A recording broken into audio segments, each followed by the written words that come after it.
زندگی گزارنے کا پورا منہج دے دیا ہے، دینی منہج، اسلامی نظام زندگی کا۔ امت مسلمہ اگر اس کو تھام لے تو سینکڑوں جھگڑوں سے وہ محفوظ ہو جائے گی۔ انسان اگر تھام لے تو بیسیوں مسائل سے وہ محفوظ ہو جائے گا۔ لہذا آپ غور کرتے چلیں کہ ان مضامین کو کسی اختصار کے ساتھ اللہ تعالیٰ نے بیان کر دیا۔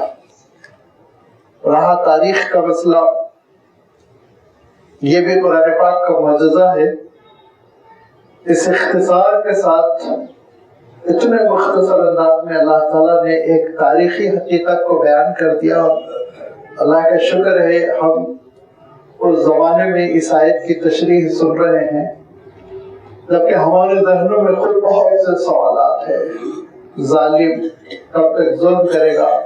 مظلوم کب تک ظلم سہے گا؟ اللہ تعالیٰ نے اس کا یہاں مداوا فرمایا، زخم پہ مرہم رکھا گیا۔ الم تر الی الذین اوتوا نصیبا من الکتاب، پچھلی گفتگو میں بھی میں اشارہ کر چکا ہوں کہ اہل کتاب کے سلسلے میں، بنی اسرائیل کے سلسلے میں، زیادہ آسان الفاظ میں یہودیوں کے سلسلے میں اللہ تعالیٰ نے جو بات ارشاد فرمائی وہ یہ ہے کہ نصیبا من الکتاب، اپنے آپ کو اہل کتاب سمجھتے ہیں لیکن کتاب کا کچھ ہی حصہ ان کو ملا تھا۔ الم ترا، کیا نہیں دیکھا تم نے، الی الذین، ان لوگوں کی جانب اوتوا، عطا کیا گیا تھا، جن کو دیا گیا تھا، نصیبا من الکتاب، نصیب حصے کو کہتے ہیں۔ ہم اردو میں نصیب قسمت کے لیے استعمال کرنے لگے۔ یہ قسمت کے لیے نصیب کا لفظ جو ہم اردو میں لے آئے وہ دراصل عربی کے مفہوم کو محدود کر کہ اللہ تعالیٰ نے جو تقسیم فرمایا اس میں جو ہمارا حصہ ہے وہ نصیب کہلاتا ہے عربی میں، تو ہم نے اردو میں قسمت کے لیے استعمال کیا۔ ٹھیک ہے، کوئی بات نہیں، نصیب اچھے ہیں، نصیب برے ہیں، یہ الفاظ آپ سنتے رہتے ہوں گے، لیکن عربی میں نصیب کے معنی حصہ، جو حصہ جس کو دیا گیا۔ ہو سکتا زمین کے حصے کے لیے یہ لفظ استعمال کیا جائے، ہو سکتا کھانے کے حصے کے لیے یہ لفظ استعمال کیا جائے۔ یہاں اللہ تعالیٰ نے کتاب کے لیے استعمال کیا، نصیبا من الکتاب، کتاب میں کا ایک حصہ۔ جیسے میں ابھی عرض کر چکا ہوں کہ یہ وضاحت آپ کی خدمت میں رکھ چکا ہوں کہ چاہے تورات ہو، چاہے زبور ہو، چاہے انجیل ہو، وہ قرآن مجید کے مختصر حصے ہیں جو ان کو دیے گئے۔ اس کو انہوں نے پھیلایا، تشریح کی، تلمود بنا دیا، ورنہ تو تورات 10 احکام پر مشتمل ہے، اور انجیل مواعظ حسنہ پر مشتمل، اور زبور دعاؤں پر مشتمل ہے۔ قرآن مجید کے دعاؤں کا آپ مجموعہ تیار کر لیجیے، آپ یوں سمجھ لیجیے کہ وہ زبور کے برابر ہے۔ تو اللہ تعالیٰ نے دعاؤں کا تذکرہ فرمایا قرآن پاک کی مختلف صورتوں میں، اس کا اگر کوئی کلیکشن جمع کرے تو یوں سمجھ لیجیے کہ وہی نچوڑ ہے زبور کا۔ اور 10 بڑے احکام، بالخصوص جو سورہ بنی اسرائیل میں اللہ تعالیٰ نے بیان فرمائے، وہ احکام ان کی تھوڑی تشریح کر دی جائے تو تورات ہے۔ اور مواعظ حسنہ، آخرت میں کیا ہوگا، پچھلی امتوں کے ساتھ کیا ہوا، یہ سمجھانے کی جو حضرت عیسیٰ علیہ السلام نے کوشش کی، وہ الہامی کلام انجیل۔ نصیبا من الکتاب، اب ہوتا کیا ہے، دیکھیے جو کمظرف ہوتا ہے نا، جو کمظرف ہوتا ہے، میں سوچ سمجھ کے لفظ بول رہا ہوں، وہ کمظرف کو تھوڑی سی بھی چیز مل جائے تو بہت اچھل جاتا ہے۔ تھوڑا علم مل گیا تو اچھل گیا، تھوڑی دولت مل گئی تو اچھل گیا، تھوڑی سی حکومت مل گئی چند دنوں کی، چند علاقوں کی، اچھل جاتا، بے قابو ہو جاتا ہے۔ اور اس کو امجد حضرت نے کہا بھی بڑے اچھے انداز میں کہ کمزر گر دولت وزر پاتا ہے، مانند ہوا ابھر کے اتراتا ہے، کرتے ہیں ذرا سی بات میں فخر خسیس، دن کا تھوڑی ہوا سے اڑ جاتا ہے۔ یہ یہودیوں کا اچھلنا، یہ غرور میں مبتلا ہونا، یہ ان کی کمزرفی تھی۔ بہت تھوڑا حصہ ملا تھا، اس میں ان کو بار بار کہا گیا تھا تکمیل ہونے والی ہے، آج تک ان کا عقیدہ ہے ایک آنے والا ہے، لیکن اللہ کے رسول صلی اللہ علیہ وسلم کو نہیں مانا، انہوں نے مخالفتیں کی، ایذا رسانی کی، غیر انسانی حرکتیں کی، کبھی زہر دینے کی کوشش، کبھی اوپر سے پتھر پھینکنے کی کوشش، کبھی جا کے دشمنوں سے مل کر ان کو دعوت دینا کہ آؤ مدینہ منورہ میں حملہ کرو، یہ غیر انسانی حرکتیں، یہ ان کی تاریخ ہے۔ پھر سب سے بڑی بات دیکھیے، یاد رکھیے، اور جو ہمارے لیے بہت سبق آموز ہے، نصیحت ہم کو حاصل کرنا چاہیے، دو اللہ تعالیٰ نے ان کی کوتاہیوں کا تذکرہ فرمایا، دو بڑی برائیاں جس کی وجہ سے یہ بڑے کمزور ہو گئے، جس کی وجہ سے یہ بڑے انسانیت کے لیے نقصان دہ ہو گئے، کہ اللہ کی کتاب کا ایک حصہ ملا تھا اور حضرت موسیٰ علیہ السلام نجات دہندہ بنے تھے، حضرت موسیٰ علیہ السلام نے تربیت کی کوشش کی تھی، اللہ کی کتاب کو مضبوطی سے تھامتے، حضرت موسیٰ علیہ السلام کے اصول پہ عمل کرتے اور بڑی ترقی کرتے، لیکن انہوں نے کیا، کون سی حرکت کی، کیا کیا؟ اللہ تعالیٰ ارشاد فرماتا ہے یؤمنون بالجبت والطاغوت، ترجمہ بہت مشکل ہے جبت کا، اللہ کے رسول صلی اللہ علیہ وسلم کا ایک ارشاد ہے، اس سے ہم آپ صلی اللہ علیہ وسلم کے اس ارشاد سے ہم کسی حد تک جبت کا مفہوم سمجھ سکتے ہیں۔ اللہ کے رسول صلی اللہ علیہ وسلم نے فرمایا ہر قسم کی جادوگری، ہر قسم کی وہ چیزیں جس سے فال نکالا جاتا ہے، ہر قسم کی وہ چیزیں جس سے قسمت کا حال معلوم کیا جاتا ہے، پرندوں کے ذریعے سے، تیر اندازی کے ذریعے سے، اور ہر قسم کی وہ چیزیں جس سے یہ جدوشی گیان حاصل کرتے ہیں، یہ سب جبت ہے فرمایا۔ آپ صلی اللہ علیہ وسلم نے فرمایا یہ سب جبت ہے۔ اللہ تعالیٰ کا دین صاف ستھرا، سائنٹیفک، عقل کو اپیل کرنے والا ایسا دین انسان کو مل جائے، اور انسان اس واضح دین کو، کلیئر تعلیمات کو، حقائق کو چھوڑ کر ان بیس لیس قسم کی چیزوں کے پیچھے پڑا ہوا ہے۔ یہودیوں نے اس سلسلے میں بڑی کوتاہی کی، جادوگری کے پیچھے پڑ گئے، اور انہوں نے یہاں تک کہ فرشتوں کے ذریعے سے بھی جادو سیکھنے کی کوشش کی، جس کا اللہ تعالیٰ نے سورۃ البقرہ میں ذکر فرمایا وَمَا أُنزِلَ عَلَى الْمَلَكَيْنِ بِبَابِلَ ہاروت و ماروت، اور حالانکہ جب کہ فرشتوں نے کہا کہ دیکھو اس میدان میں قدم نہ رکھو، یہ بہت ہی کفر کا، آزمائش کا میدان ہے، تھوڑی سی غلطی سے ایمان چلا جاتا ہے، لیکن یہودیوں نے اس میں قسمت آزمائی کی۔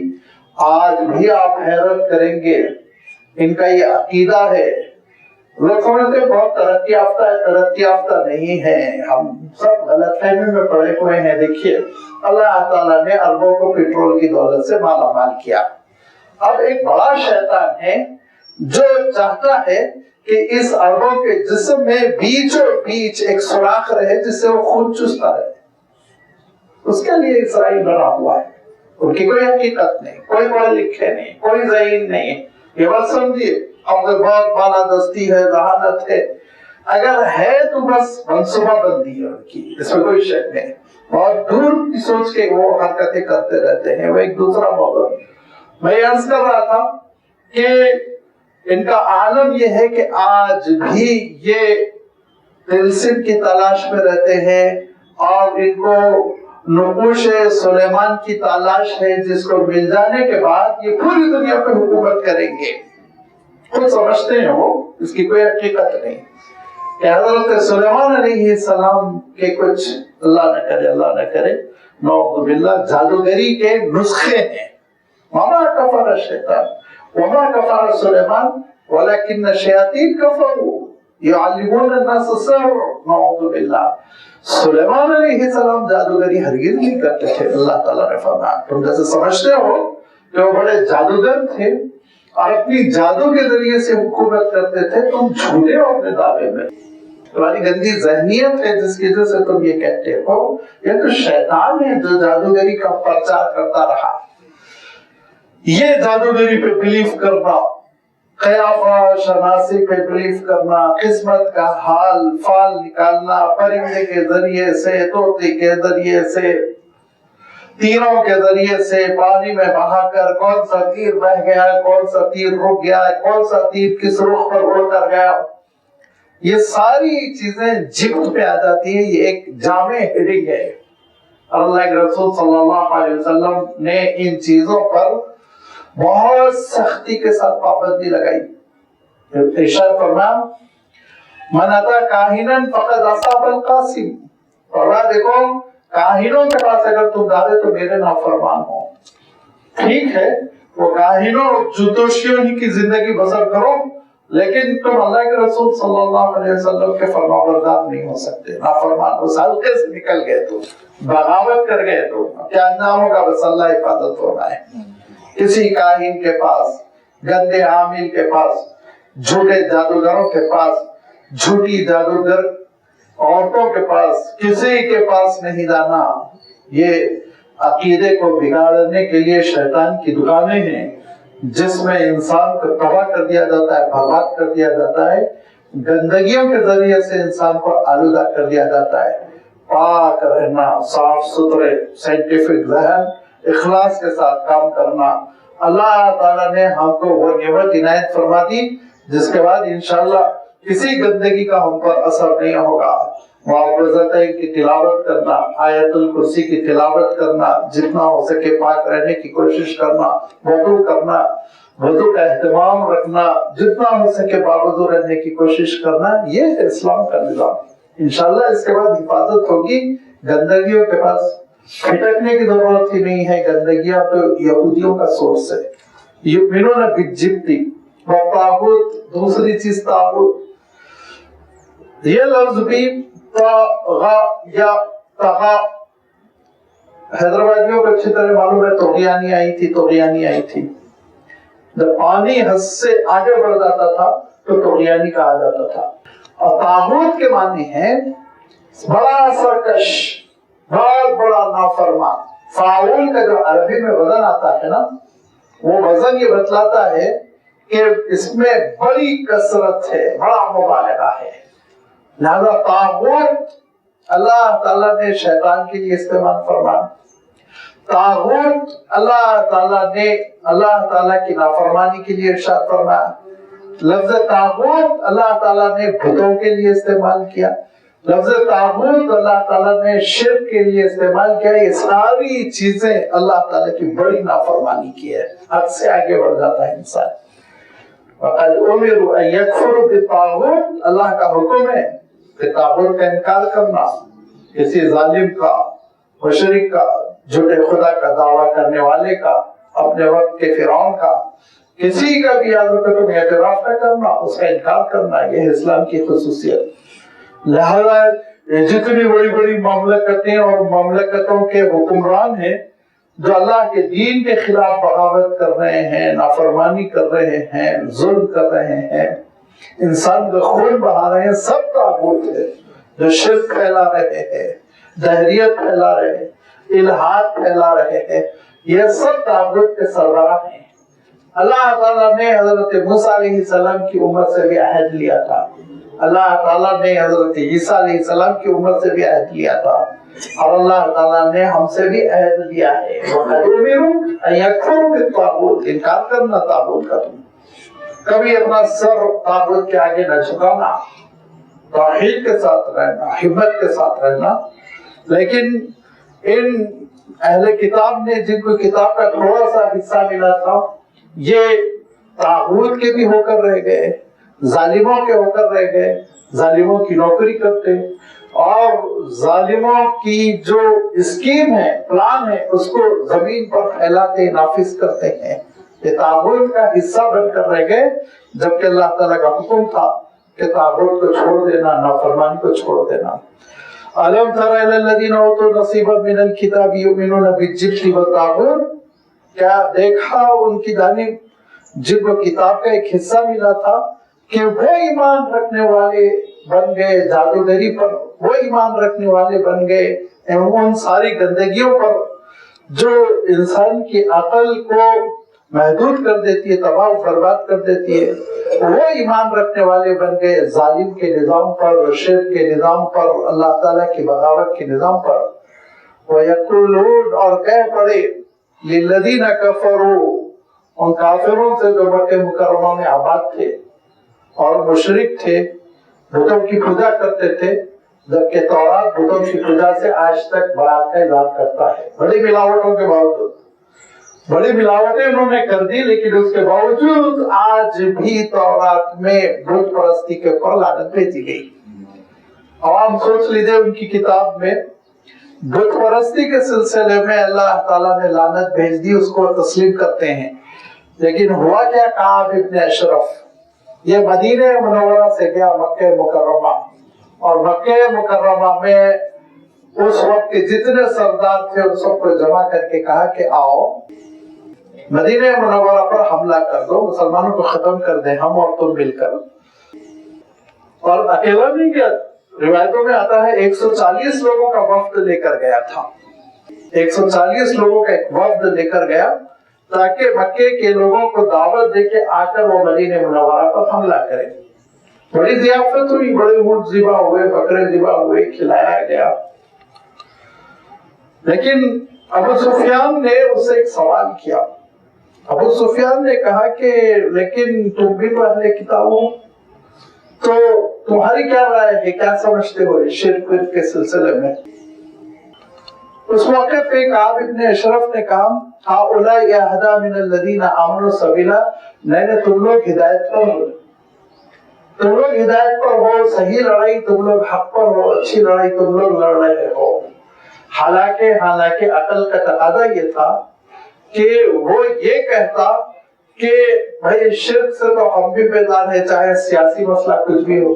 لیکن اس نے اپریشیٹ کیا، اس یہودی نے اپریشیٹ کیا اور یہ کہا کہ اہدی من الذین آمنوا سبیلا، ایمان والوں کے مقابلے میں تم زیادہ ہدایت کے راستے پر، زیادہ ہدایت یافتہ ہو، زیادہ ہدایت کے راستے پر عمل کر رہے ہو. اللہ ضرور بات ہے، اب ان لوگوں کو بڑا اطمینان ہوا، اتنے بڑے ان کے عالم فتویٰ دے رہے ہیں، ہم لوگ ہدایت یافتہ ہے اور آپ صلی اللہ علیہ وسلم اور آپ کے پیروکار غلط ہیں. تو لازمی بات ہے اس لحاظ سے ان لوگوں نے پھر حملہ کیا اور اللہ تعالیٰ نے اس اٹیک کو، اس حملے کو آخری قرار دیا اور اس کے بعد ان کی تابوت میں آخری کیل لگا دی گئی، جس کو ہم عام طور پہ غزوہ خندق کہتے ہیں. سن 5 ہجری میں جو حملہ ہوا تھا، پورے قبائل کو لے کر قریش جو امڑ آئے تھے مدینہ منورہ پر، یہ اس موقع پہ اللہ تعالیٰ نے ان کی اس بات کو یہاں نقل فرمایا. لیکن یہ تاریخ ہے اور اس تاریخ سے ہم کو کیا سبق ملتا ہے؟ ہم کو سبق یہ ملتا ہے کہ جب کبھی کوئی مسئلہ ہوگا تو ان کا ووٹ مشرکوں کے حق میں رہے گا، مومنوں کے حق میں نہیں رہے گا. یہ مشرکوں کے ساتھ مل کے کام کریں گے، یہ بت پرستوں کے ساتھ مل کے کام کریں گے، اگرچہ کہ تورات میں بت پرستی کے اوپر لعنت بھیجی گئی اور رہنے دو، پس پشت ڈال دو، ان کا مسئلہ ہے. مذہب کوئی چیز نہیں ہے، مزاج ان کا اتنا بگڑا ہوا ہے کہ یہ اپنے بگڑے ہوئے مزاج کی وجہ سے کریں گے یہ کہ یہ اہل شرک بت پرستی کے ساتھ کھڑے ہو جائیں گے. حالانکہ ان کے لٹریچر میں ملتا ہے، باضابطہ وضاحت ملتی ہے کہ جس وقت دنیا میں ہم کو حکومت مل جائے گی تو چائنا، اور آپ کے ملک کا نام بھی اس میں ہے، چائنا اور یہ اور جاپان اور یہاں جہاں بتوں کی پوجا ہوتی ہے، ان ملکوں کو تباہ کریں گے. ان کے لٹریچر میں باضابطہ یہ ہے چیزیں، لیکن نہ پڑھنے کا موقع، نہ اتنے پڑھے لکھے ہیں، بس سیاست میں آگے بڑھ گئے تو جو چاہے وہ کہتے رہتے ہیں. لہذا یہ ان کا مزاج ہے کہ یہ مشرکوں کے ساتھ مل کے کام کیا کریں گے، کیونکہ ایک ہی مسئلہ ہے ان کو. مسئلہ یہ ہے، آگے اللہ تعالیٰ نے وضاحت فرما دی کہ بنی اسماعیل میں قیادت کیسے گئی، ان کو جڑ سے اکھاڑنا ہے.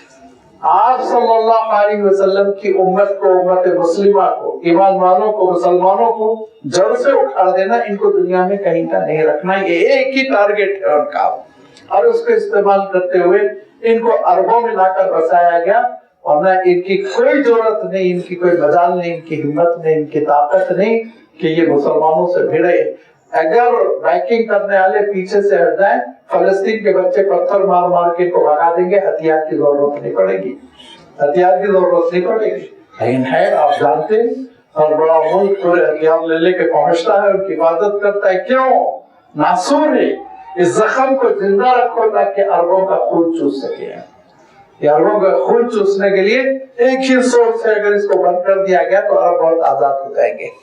اب ہمارے عرب بھائی ہیں وہ بھولے بھالے ہوتے ہیں, ذہن زیادہ نہیں ہوتا ان کے پاس, حالات سمجھنا ان کے لیے مشکل ہوتا ہے, بہت ہی فرما بردار ہوتے ہیں. عربوں کا مزاج اطاعت کا ہے, ذہانت کا نہیں ہے. جیسے امریکہ کا مزاج مکاری کا ہے, چائنا کا مزاج ذہانت کا ہے, جاپان کا مزاج ذہانت کا ہے, ایسے ہی عربوں کا مزاج اطاعت کا ہے. جو حکمراں ہوگا وہ ٹوٹل اطاعت کریں گے, بات بہت سنیں گے, لیکن ذہانت کے ذریعے سے تدبیر کریں, منصوبہ بندی کریں, وہ صلاحیت ان کے اندر نہیں ہے. یہ ایک حقیقت ہے جو سمجھ لینا چاہیے. فرمایا اولئک الذین لعنهم اللہ, یہ وہ لوگ ہیں جن پر اللہ تعالیٰ کی لعنتیں ہوئیں. وَمَن يَلْعَنِ اللَّهُ, اور اللہ جس پر لعنت کر دے, فَلَن تَجِدَ لَهُ نَصِيرًا, پھر اس کا کام بن کے بھی نہیں بنے گا, بگڑ جائے گا, کوئی اس کا مددگار نہیں ہوگا. تاریخ اٹھا کر دیکھیے ان کا کیا حشر ہوا.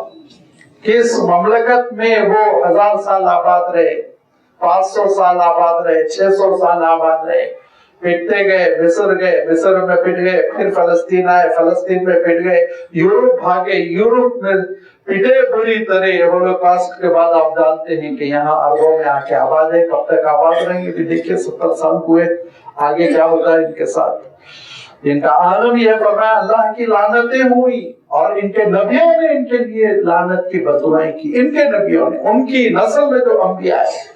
لعن الذین کفروا من بنی اسرائیل علی لسان داؤد و عیسی ابن مریم, ان اسرائیلیوں پر حضرت داؤد نے لعنت بھیجی جو بنی اسرائیل کے ایک فرد ہے.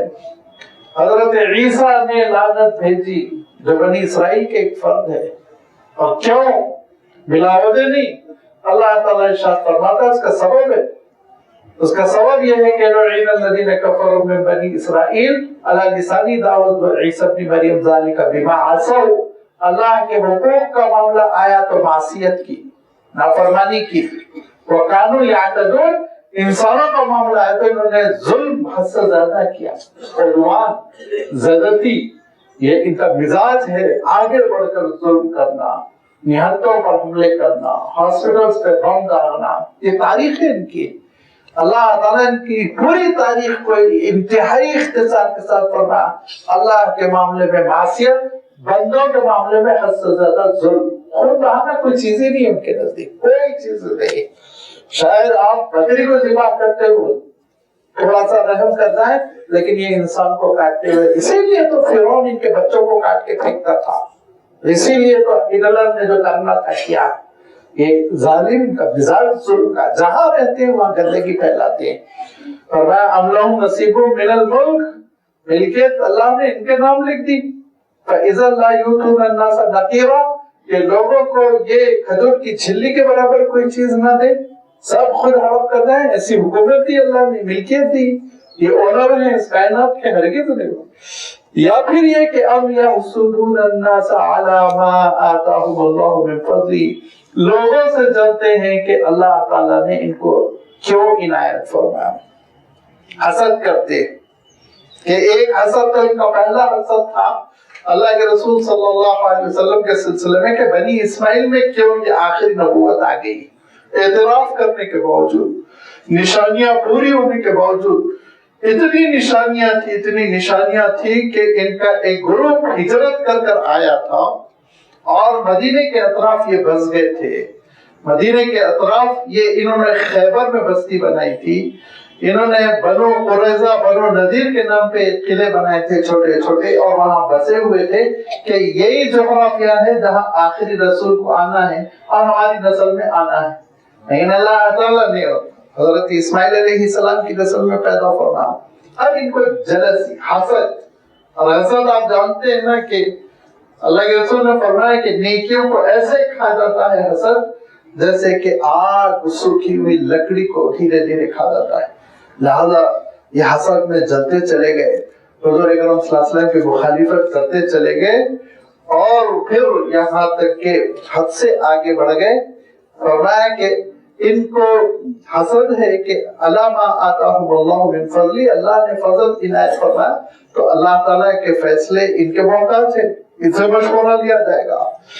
اللہ تعالیٰ ارشاد فرماتا ہے فقد آتینا آل ابراہیم الکتاب والحکمت وآتیناہم ملکا عظیما، عظیم الشان خوشخبری دی اللہ تعالیٰ نے آپ صلی اللہ علیہ وسلم کی امت کے لیے، خود اللہ کے رسول صلی اللہ علیہ وسلم کے لیے۔ فقد آتینا آل ابراہیم، اب ہم نے آل ابراہیم کو عطا کر دیا۔ عجیب بات ہے، حضرت اسماعیل علیہ السلام بھی حضرت ابراہیم کے فرزند ہیں اور حضرت اسحاق علیہ السلام بھی، لیکن انہوں نے تاریخ میں کبھی اپنے آپ کو آل ابراہیم نہیں کہا، کبھی نہیں کہا۔ بنی اسرائیل کہتے ہیں، اسرائیل کس کو کہتے ہیں؟ حضرت یعقوب علیہ السلام۔ انہوں نے رشتہ جوڑا حضرت یعقوب سے، حضرت ابراہیم سے کبھی نہیں جوڑا۔ اپنی تاریخ سے حضرت ابراہیم علیہ السلام کو سرکا دیا، لیکن عربوں نے ہمیشہ چاہے جتنے گمراہ ہوں اپنا رشتہ حضرت ابراہیم سے جوڑا کہ حضرت ابراہیم ان کے فرزند، حضرت اسماعیل آل ابراہیم۔ ہم جو دعا پڑھتے ہیں، درود پڑھتے ہیں نماز میں، درود ابراہیم ہے کہ نہیں ہے؟ ہم لوگ آل ابراہیم یعنی حضرت ابراہیم کی ملت پر ہے، مسلک پر ہے، ہم حضرت ابراہیم کو کبھی نہیں بھولتے۔ فرمایا فقد آتینا آل ابراہیم الکتاب، اب ہم نے کتاب دے دی ہے آل ابراہیم پر جو حضرت اسماعیل علیہ السلام کی شاخ ہے، والحکمت، دانائی دے دی۔ اللہ کے رسول صلی اللہ علیہ وسلم کو نبوت عطا ہوئی، اللہ کے رسول صلی اللہ علیہ وسلم کو فراست عطا ہوئی، اللہ کے رسول صلی اللہ علیہ وسلم کو بصیرت اللہ تعالیٰ نے عنایت فرمائی جس سے ساری روحانی بیماریوں کا علاج ہوا۔ اور یہی نہیں، وَآتَيْنَاهُ مُلْكًا عَظِيمًا، عظیم الشان مملکت ہم نے لکھ دی۔ کتنی عظیم الشان مملکت تھی جو وجود میں آئی، 40 سال میں اتنی بڑی مملکت کسی قوم کو ملی ہو آپ اندازہ نہیں کر سکتے۔ اللہ کے رسول صلی اللہ علیہ وسلم کی ہجرت ہوئی اور ہجرت کے بعد اللہ کے رسول صلی اللہ علیہ وسلم کے 30 سال خلافت راشدہ، ان 40 سالوں میں آپ دیکھیں گے کہ اسلامی حکومت کے حدود یورپ تک پہنچ گئے تھے، افریقہ تک پہنچ گئے تھے، روس سمرقند تک پہنچ گئے تھے۔ عظیم الشان مملکت تھی جو اللہ تعالیٰ نے عنایت فرمائی اور الحمدللہ جاری رہی۔ جس کو لوگ سمجھتے ہیں بہت قدیم مذہب ہے، قدیم مذہب ہے، قدیم مذہب ہے، وہ چلتے ہیں، لیکن اللہ تعالیٰ کا فیصلہ ہے اس مذہب کے لیے کوئی مملکت نہیں، اور الحمدللہ مسلمانوں کے لیے 57 مملکتیں ہیں۔ وَآتَيْنَاهُمْ مُلْكًا عَظِيمًا، اللہ تعالیٰ جس کو جو دینا چاہے، اور اللہ تعالیٰ کا رحم و کرم دیکھیے، اس کا فضل دیکھیے کہ بہت ہی زیادہ مظلوم ہو گئے تھے، اینٹ سے اینٹ بجا دی گئی تھی، اور ان یورپین اقوام نے، فرانس نے اور برٹش نے حملے کر کر کے عرب ملکوں کو میدان جنگ میں تبدیل کر دیا تھا، اور اس قدر زوال تھا، بیکورڈ ہو گئے تھے، پسماندگی تھی کہ پوری مملکتوں میں ایک ایک اسکول نہیں تھا۔ تاریخ اٹھا کر دیکھیے، بلکہ شام میں اسکول نہیں تھا، عراق میں اسکول نہیں تھا، مصر میں ایک آدھ دو اسکول تھے، جامعہ الازہر، لیکن ایسا تعلیم کا کوئی نظام نہیں تھا، حکومت کا کوئی نظام نہیں تھا۔ لیکن اللہ تعالیٰ نے پھر ایسا دنیا کو سبق سکھایا کہ سارا پیٹرول عربوں ہی کو دیا۔ کچھ عربوں کو اللہ تعالیٰ عنایت فرماتے، کچھ فرانس میں نکلتا، کچھ امریکہ میں، کچھ آسٹریلیا میں، لیکن اللہ تعالیٰ نے کہا 80% عربوں میں نکالو۔ لہذا یہ اللہ تعالیٰ کا فضل ہے کہ اللہ تعالیٰ جو فضل جس کو چاہے عنایت فرمائے، اور بندوں کا امتحان ہوتا ہے قدردانی کرے نہ کرے۔ وَآتَيْنَاهُمْ مُلْكًا عَظِيمًا، ہم نے اس امت کو زبردست مملکت عنایت فرمائی۔ وَمِنْهُمْ مَنْ آمَنَ بِهِ، بعض ہے جو پورا ایمان رکھتے ہیں، لازمی بات ہے ایمان رکھیں گے تو اللہ تعالیٰ کے پاس سے صلہ ملے گا، اور اس کا ذکر آ رہا ہے۔ وَمِنْهُمْ مَنْ صَدَّ عَنْهُ، اور بعض ہے کہ وہ پھیرے ہوئے ہیں، اللہ کے دین کو نہیں سمجھ رہے ہیں، اللہ کے رسول صلی اللہ علیہ وسلم کی بعثت کی نعمت کو نہیں سمجھ رہے ہیں، قدردانی نہیں کر رہے ہیں۔ وَكَفَى بِجَهَنَّمَ سَعِيرًا، ایسے لوگوں کے لیے جہنم کی آگ کافی ہے، ان کو پھر جہنم میں چھوڑا جائے گا۔ ان الذین کفروا بآیاتنا، اب دیکھیں جہنم کا اور جنت کا تذکرہ، لیکن جہنم کا جو اللہ تعالیٰ نے تذکرہ فرمایا اس شبد و مد کے ساتھ کہ رونگٹے کھڑے ہو جاتے ہیں، فرمایا ان الذین کفروا بآیاتنا، جو ہماری نشانیوں کا انکار کرتے ہیں، جو ہماری نعمتوں کی ناقدری کرتے ہیں، جو کفر کرتے ہیں، الحاد کرتے ہیں، بددینی پھیلاتے ہیں، سوف نصلیہم نارا، ان قریب ہم ان کو داخل کر دیں گے ایک آگ میں داخل کر دیں گے. سوف نصلیہم، ان قریب ہم ان کو داخل کریں گے نارن، آگ میں، ایسی آگ کلما نضجت جلودہم بدلناہم جلودا، جب ان کی اسکن جلد جل جائے گی تو ہم بدل کے نئی جلد ان کو دیں گے، نئی اسکن دیں گے. کیوں؟ فبدلناہم جلودا غیرہا لیذوقوا العذاب، تاکہ عذاب کا مزہ چکھ سکے. اگر جلد جل جائے، اوپر کی اسکن چمڑی جل جائے تو اس کے بعد پھر انسان کو جلن محسوس ہوتی ہے، ہڈیاں باقی رہ جاتی ہیں. لہذا فرمایا پھر نئی جلد دے دیں گے، نیا چمڑا چڑھے گا اور اس نئے چمڑے کو پھر جہنم میں چھوڑا جائے گا، جلایا جائے گا، تپایا جائے گا. ارشاد فرمایا کہ یہ جاری رہے گا اس وقت تک جب تک کہ وہ تباہ و برباد ختم نہ ہو جائے. اگر ایمان والے ہیں اور واقعتاً دل میں ایمان ہے تو اللہ تعالیٰ معاف فرمائے گا پھر، اور اس جہنم سے گلو خلاصی ان کو ملے گی، جنت میں داخلہ ملے گا. اور اگر کفر ہی پہ مرے تھے تو پھر ان کے لیے ہمیشہ کے لیے جہنم کی آگ مقدر ہوگی. ان اللہ کان عزیزا حکیما، بے شک اللہ تعالیٰ بہت ہی غلبہ رکھنے والا ہے، کنٹرول، قابو میں ہے ہر چیز. اور یاد رکھو ہر قابو میں رکھنے والا، صاحب اقتدار، طاقتور، وہ حکیم ہو دانا ہو یہ بھی نہیں ہوتا، لیکن اللہ تعالیٰ بہت حکیم بھی ہے، دانا بھی ہے. اللہ تعالیٰ کے پاس حکمت ہے، ہر چیز اللہ تعالیٰ کے پاس ایک حکمت کی بنیاد پر انجام پاتی ہے. فالذین آمنوا وعملوا الصالحات، اور وہ جن لوگوں نے ایمان قبول کر وعملوا الصالحات، نیکیوں پر عمل کیا، بھلائیوں پر عمل کیا. اور میں عرض کرتا رہتا ہوں صالحات کی بڑی مختصر تشریح ہے. صالحات کہتے ہیں نیکی، جس کا ہم ترجمہ کرتے ہیں نیکی کے لیے عربی میں حسنۃ کا لفظ آتا ہے، صالحۃ کا لفظ آتا ہے، صالحہ، اور بھی الفاظ آتے ہیں، لیکن ہر ایک کا مفہوم الگ ہوتا ہے. صالحات کا جب لفظ استعمال کیا جاتا ہے تو یاد رکھیے اس کی تشریح یہ ہے کہ ہر وہ کام جس کے پیچھے اللہ کی خوشنودی مطلوب ہو، نمبر 1، نمبر 2 شریعت کے مطابق کیا جائے. اگر یہ 2 شرطوں کے ساتھ کوئی شخص نوکری کر رہا ہے تو عمل صالح، یہ 2 شرطوں کے ساتھ اگر کوئی تجارت کر رہا ہے تو عمل صالح، یہ 2 شرطوں کے ساتھ کوئی کھیت میں ہل چلا رہا ہے عمل صالح، یہ 2 شرطوں کے ساتھ کوئی کلاس میں بیٹھ کے تعلیم حاصل کر رہا ہے تو عمل صالح. اس میں سے ایک بھی نکل جائے تو عمل صالح نہیں رہ جاتا، ایکٹیویٹی تو صالح نہیں رہ جاتا. لہذا فرمایا کہ جنہوں نے ایمان قبول کر لیا اور صالحات پر کاربند ہو گئے، سندخلہم جنات تجری من تحتہا الانہار، ہم ایسی جنتوں میں ان کو داخل کریں گے جس کے نیچے سے نہریں بہ رہی ہوں گی، کہ بہترین بالا خانے، اونچے اونچے مقام پر، ہل اسٹیشن پر خوبصورت بنگلے بنے ہوئے ہوں، نیچے سے نہریں بہ رہی ہوں، اور گھنے باغات ہو، ہر قسم کے پھل، ہر قسم کے پھول. اس سے حسین منظر انسان کے تصور میں نہیں آ سکتا.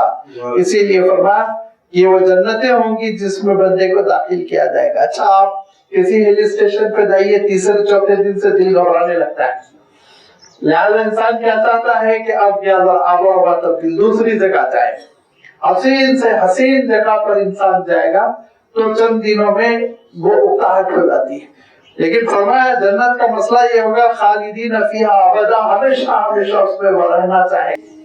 لا یبغون عنہا حولا، سورۃ الکہف میں فرمایا کہ وہ دوسری جگہ شفٹ ہونا چاہے گا ہی نہیں. اتنی خوبصورت جنت ہوگی، اتنی خوبصورت جنت ہوگی کہ ہمیشہ کے لیے اس میں دل لگا رہے گا. لہم فیہا ازواج مطہرۃ، ان کے لیے اس جنت میں پاک پاک جوڑے ہوں گے. عربی آتی نہیں، قرآن کی تفسیر کرتے ہیں، الف بات آسانی سیکھتے، قرآن مجید کی تفسیر کرنے بیٹھ جاتے ہیں.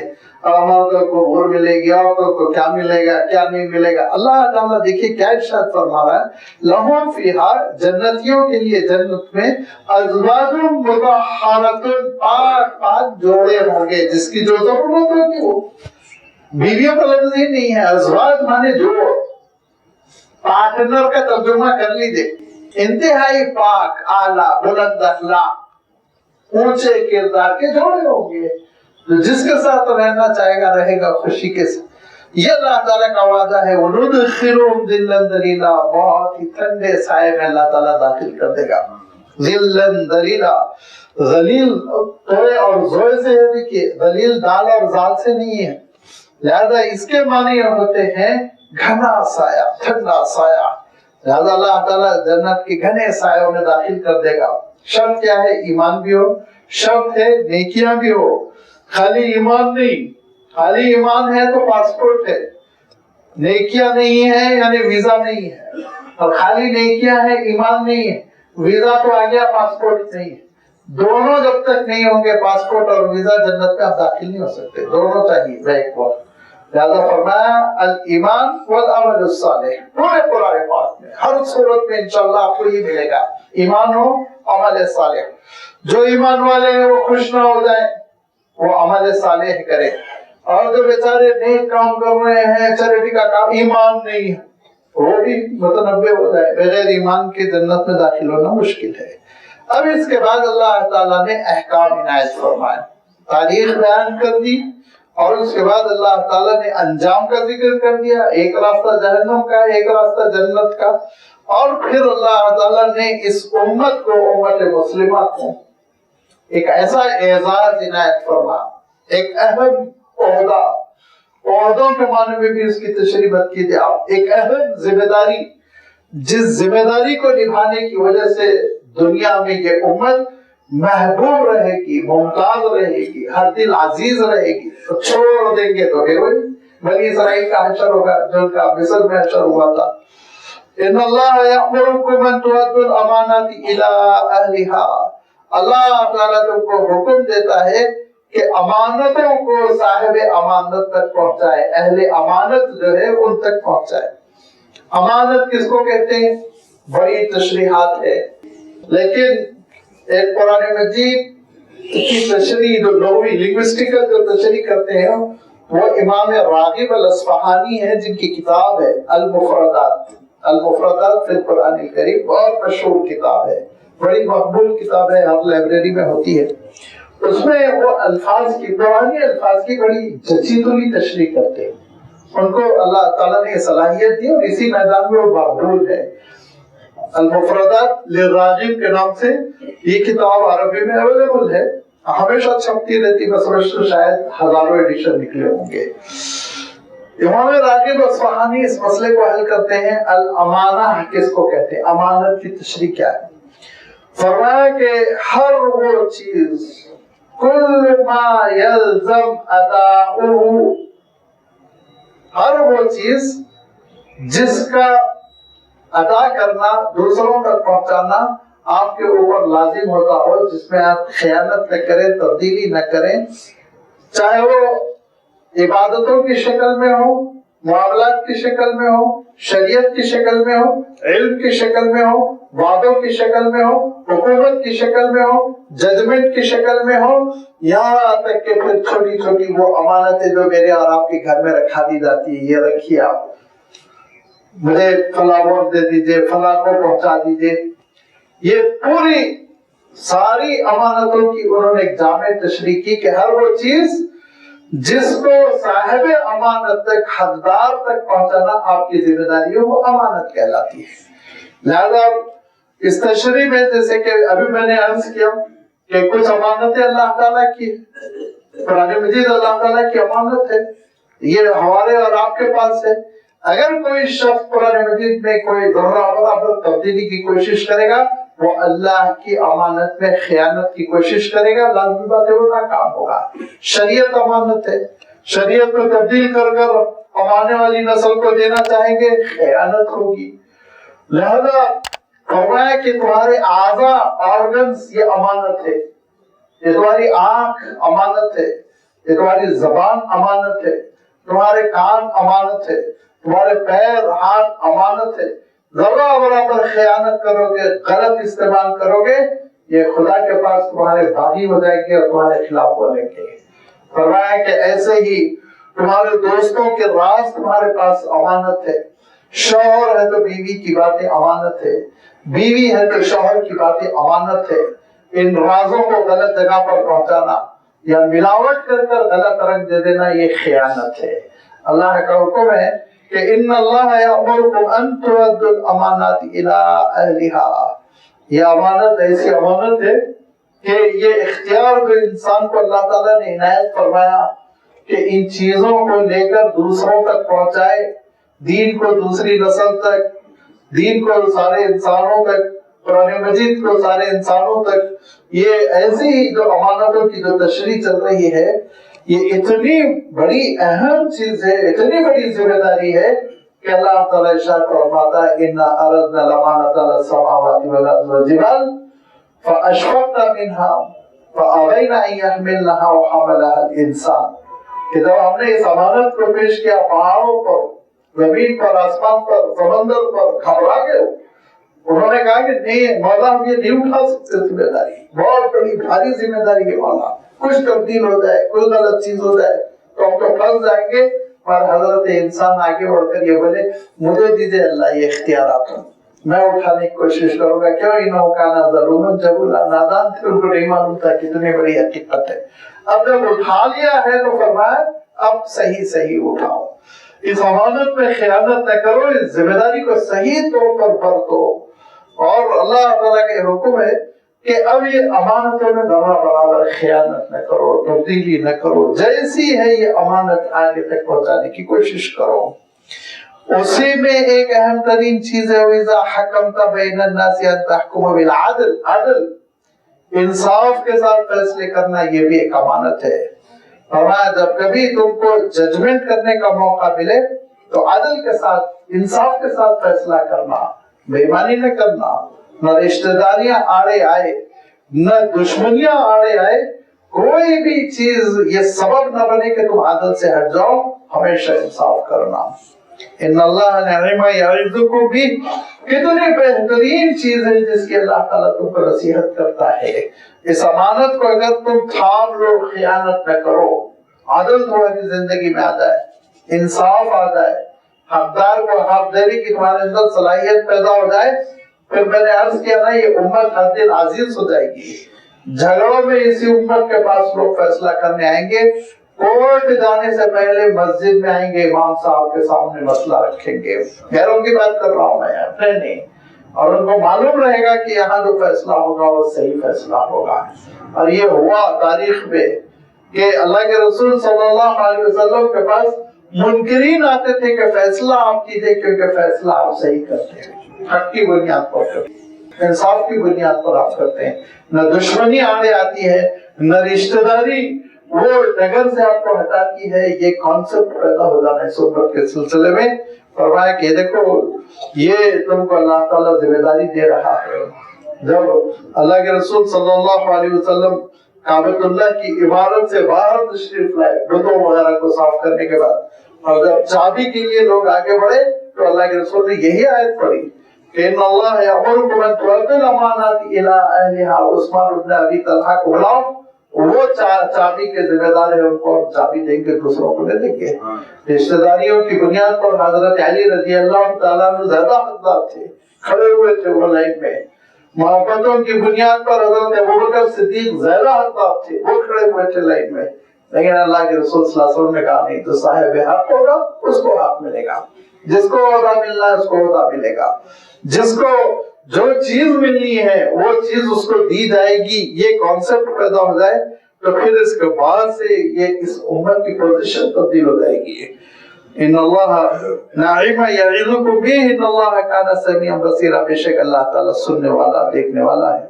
لہذا اندازہ کر لو کہ تم جو فیصلے کر رہے ہو، زندگی بسر کر رہے ہو، اپنے بچوں کی تربیت کر رہے ہو، اور ایک ٹیچر کلاس روم میں جو پڑھا رہا ہے، اور ایک جج جو عدالت میں فیصلے کر رہا ہے، اور ایک تاجر جو دکان میں بیٹھا تجارت کر رہا، سب غور کر لے، امانت داری کے ساتھ ہم یہ فریضہ انجام دے رہے ہیں کہ نہیں؟ کہ اللہ کے رسول صلی اللہ علیہ وسلم نے فرمایا امانت پہ ڈنڈی مارنا یہ 25% نفاق ہے، فرمایا منافق ہوتا ہے انسان۔ منافق کی 4 علامتوں میں اللہ کے رسول صلی اللہ علیہ وسلم نے فرمایا اذا اؤتمن خان، وہ جب کبھی امانت اس کو دی جائے خیانت کرے، بے ایمانی کرے، نفاق کی علامت قرار دیا۔ غور کرتے رہیں یہ نفاق ہمارے اندر تو نہیں گھس رہا ہے، غور کرتے رہیں کہ اللہ تعالیٰ نے جو ذمہ داری دی ہم کو، عدل کی، انصاف کی امانت جو اللہ تعالیٰ نے دی، جو اختیارات دیے، جو دولت دی اللہ تعالیٰ نے، عہدہ دیا ہے، منصب دیا، صلاحیتیں دی ہیں، سب امانتیں ہیں، ان سب میں کہیں ہم سے خیانت تو نہیں ہو رہی ہے۔ اگر اس حقیقت کو ہم سامنے رکھیں تو اللہ تعالیٰ ارشاد فرماتا ہے فَلْيُؤَدِّ الَّذِي تُؤْمِنُ أَمَانَتَهُ وَلْيَتَّقِ اللَّهَ رَبَّهُ، رب کا تقوی آ گیا تمہارے اندر، تمہارے رب کا تقوی آ گیا اور سمجھ کر تم زندگی بسر کر رہے ہو، ماشاءاللہ جنت اور جنت کی نعمتیں تمہاری اپنی ہیں۔ آگے فرمایا ایک اور امانت ہے، یا ایھا الذین آمنوا اطیعوا اللہ واطیعوا الرسول واولی الامر منکم، اے ایمان والو اللہ کی اطاعت کرنا مستقل، اطیعوا اللہ الگ حکم، واطیعوا الرسول دوسرا حکم رسول کی اطاعت کرنا، اللہ تعالیٰ کی اطاعت کرنا یہ بھی مستقل ہے، انکنڈیشنل، اللہ کا جو حکم ہے ماننا ہے تم کو۔ وَأَطِيعُوا الرَّسُولَ، رسول کی اطاعت کرنا انکنڈیشنل ہے، جو رسول کہتے وہ تم کو ماننا ہے، ایسے ماننا ہے کہ ایک صحابی مسجد نبوی میں نماز پڑھ رہے، حضور اکرم صلی اللہ علیہ وسلم ان کے قریب سے گزرتے، ادھر آ جاؤ کہتے ہوئے آگے چلے گئے، 2-3 منٹ کے بعد وہ صحابی حاضر ہوئے، اللہ کے رسول صلی اللہ علیہ وسلم نے کہا لیٹ کیوں ہو گئے، دیر کیوں لگی؟ انہوں نے کہا نماز پڑھ رہا تھا، نماز مکمل کر آ رہا ہوں۔ فرمایا کہ تمہارا نماز پڑھنا نماز نہیں رہ جاتا جب میں حکم دیا آنے کا، نماز عبادت نہیں رہے گی، نبی کا حکم ہے، رسول کا حکم، نماز توڑ کر تم کو حاضر ہونا ہے۔ یہ ہے اللہ کے رسول صلی اللہ علیہ وسلم کی اطاعت، جس اطاعت کے سلسلے میں گمراہیاں پھیلائی جا رہی ہیں، مختلف قسم کے باتیں کہی جاتی ہیں، حدیث کا انکار کر دیا جاتا ہے۔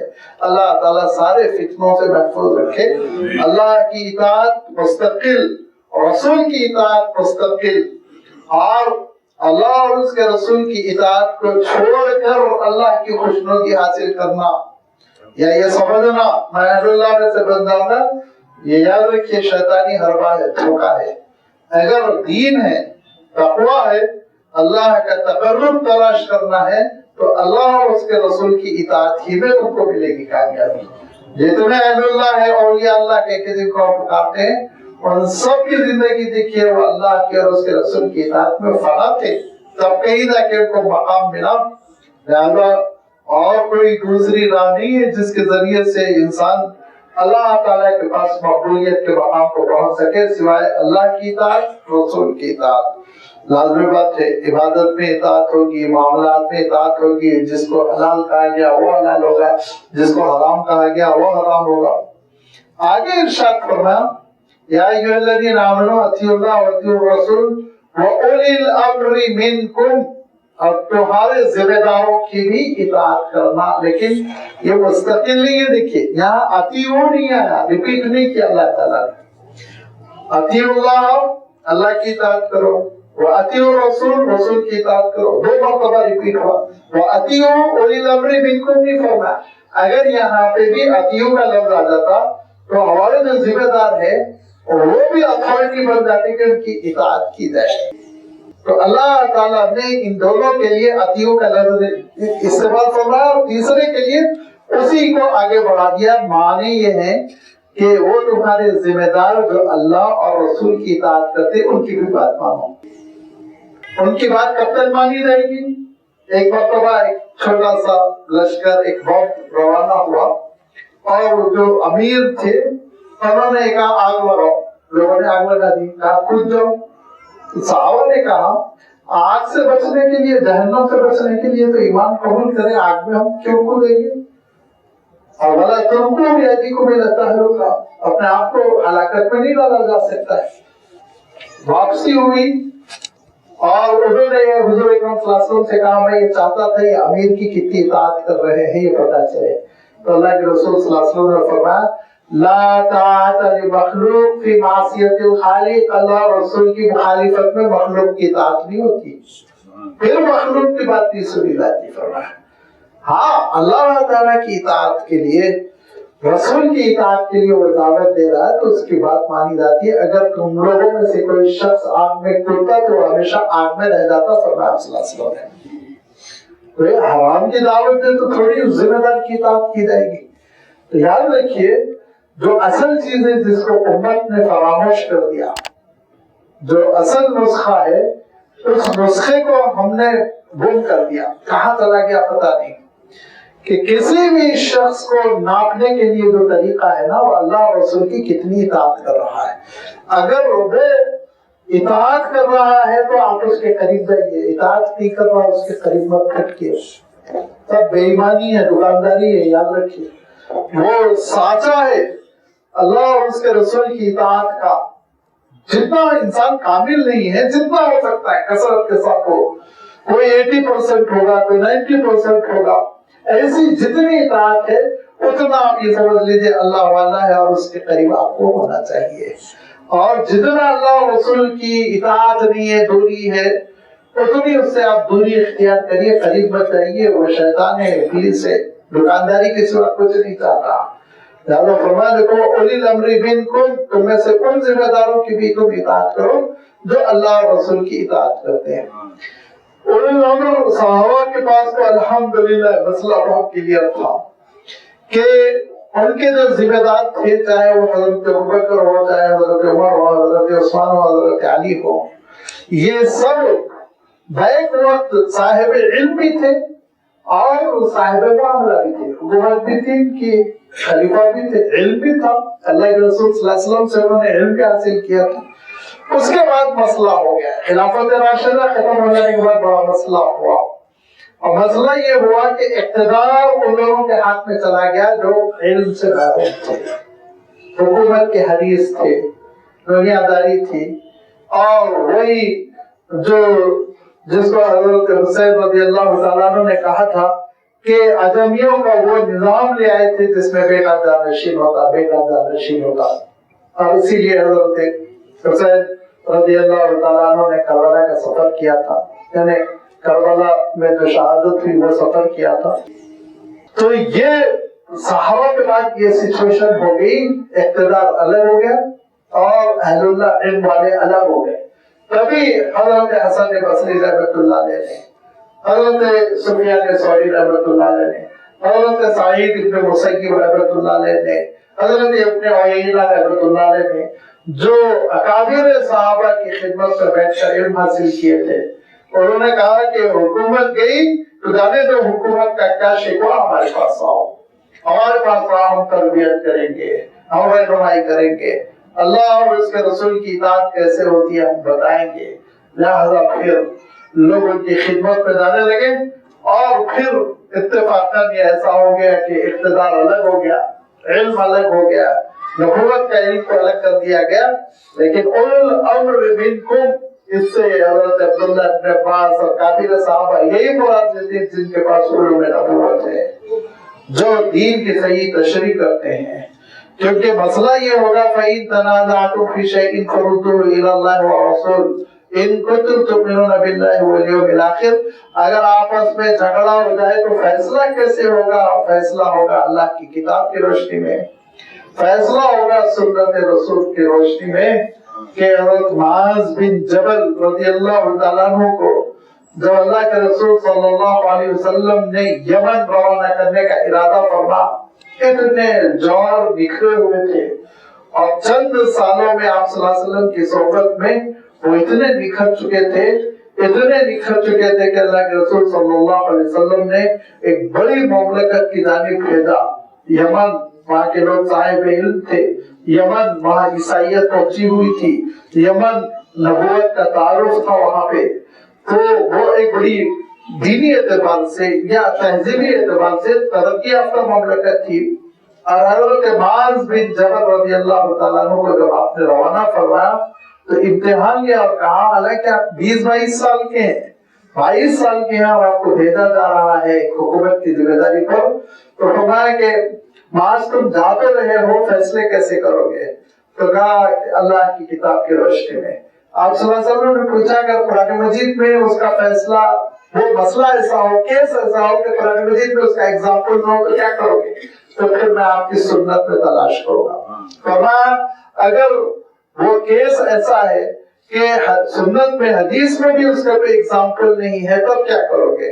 تو فرمایا اجتہد فی رأیی ولا آلو، پھر میں غور و فکر کر کر کتاب و سنت سے میں رہنمائی حاصل کر کر اجتہاد کر کے فیصلہ کروں گا. آپ نے ان کے سینے پہ ہاتھ رکھا اور کہا الحمدللہ الذی، اللہ کا شکر ہے جس نے علامہ رسول رسولی اپنے رسول کے رسول یعنی نمائندہ، اپنے رسول کے نمائندے کو دین کا فہم عطا کیا. کہ یہ یہاں سے دیکھیے شریعت اسلامی چلتی ہے کہ کوئی مسئلہ ایسا ہے جس کا تذکرہ قرآن مجید میں نہ ہو، کوئی مسئلہ ایسا ہے جس کا تذکرہ حدیث نبوی میں نہ ہو، تو پھر اہل اللہ اہل علم غور کرتے ہیں کہ اس سے مشابہ ہے کیا مسئلہ ہے اور علت کو پکڑتے ہیں. علت ہر مسئلے کی یاد رکھیے حکمت الگ ہوتی ہے، علت الگ ہوتی ہے. آسانی سے سمجھنے کے لیے میں کہوں کہ سفر میں روزے کے معاملے میں رخصت ہے کہ آپ قضا کر سکتے ہیں، یہ حکم ہے. اس حکم کی حکمت کیا ہے؟ سفر کی مشقت. سفر میں مشقت ہوتی ہے، کبھی کبھی اب پلین میں آپ بیٹھیے الٹا ہو جاتا ہے معاملہ، دن ہی نہیں ختم ہو رہا ہے، معلوم یہ ہوگا 20 گھنٹے کا دن ہو گیا، 24 گھنٹے کا وغیرہ وغیرہ، اور بہت سی مشقتیں ہو سکتی. اسی لیے اللہ تعالیٰ نے اجازت دی کہ سفر میں تم روزہ چھوڑ کر اتنے ہی دن بعد میں قضا کر سکتے ہو. تو حکمت تو یہ ہے کہ مشقت، لیکن آپ مشقت دیکھ کر فتویٰ نہیں دیں گے کہ نہیں ان کا پلین میں فرسٹ کلاس کا سفر ہے لہذا یہ روزہ قضا نہیں کر سکتے، مشقت ان کو نہیں ہے تو قضا نہیں کریں گے، جائز نہیں ہے قضا کرنا. نہیں، حکمت دیکھ کر فتویٰ نہیں ہوگا، علت دیکھ کر فتویٰ ہوگا. علت کیا ہے؟ سفر. یہ فقہ، یہ شعور امت کا، یہ ذہانت امت کی، جس کے ذریعے الحمدللہ اس امت کے پاس شریعت کا وہ قانون ہے جس کی مثال کسی ترقی یافتہ ملک میں نہیں. چھوٹے چھوٹے مسئلے کی رہنمائی کی گئی. یہ جو فقہ، اس میں جو تھوڑے بہت اختلافات ہوئے اور 4 مسالک وجود میں آ گئے، اس سے پریشان ہونے کی ضرورت نہیں ہے. یاد رکھیے کہ ہائی کورٹ ایک فیصلہ کرتا ہے اور ہائی کورٹ کا جج کا بالکل مخالف فیصلہ پھر سپریم کورٹ سے آتا ہے، لیکن دونوں میں سے کسی بھی جج کو آپ غلط نہیں قرار دے سکتے. اپنا اپنا فہم، اپنا اپنا فہم. لہذا اللہ کی کتاب اور اللہ کے رسول صلی اللہ علیہ وسلم کے سنتوں پر غور کر کر مجتہدین فیصلہ کرتے ہیں ان مسائل میں جس میں ڈائریکٹ حکم اللہ تعالیٰ کا نہیں ہے، ڈائریکٹ حکم اللہ کے رسول صلی اللہ علیہ وسلم کا نہیں ہے.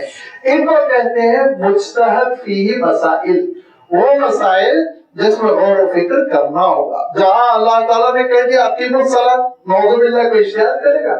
تو نماز کو پڑھنا ہی پڑھنا.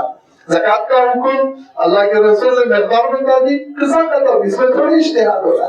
اجتہاد وہاں ہوگا جہاں قرآن پاک میں یا اللہ کے رسول صلی اللہ علیہ وسلم کے اقوال میں صراحت نہ ہو، تب ائمہ غور کرتے ہیں اور اس سے تھوڑا سا ذہانتوں کی وجہ سے اختلاف ہوتا ہے، اس سے لوگ پریشان ہو جاتے ہیں، جھگڑے کرنے لگتے ہیں.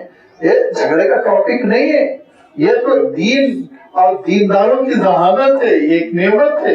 یہ تو اللہ تعالیٰ کی جانب سے ایک ملی ہوئی ایسی نعمت ہے جس کی وجہ سے قانون بہت مضبوطی کے ساتھ وجود میں آتا ہے، آپس میں بحث ہوتی ہے، مذاکرے ہوتے ہیں، پھر اس کے بعد سے نتیجے پہ پہنچتے ہیں.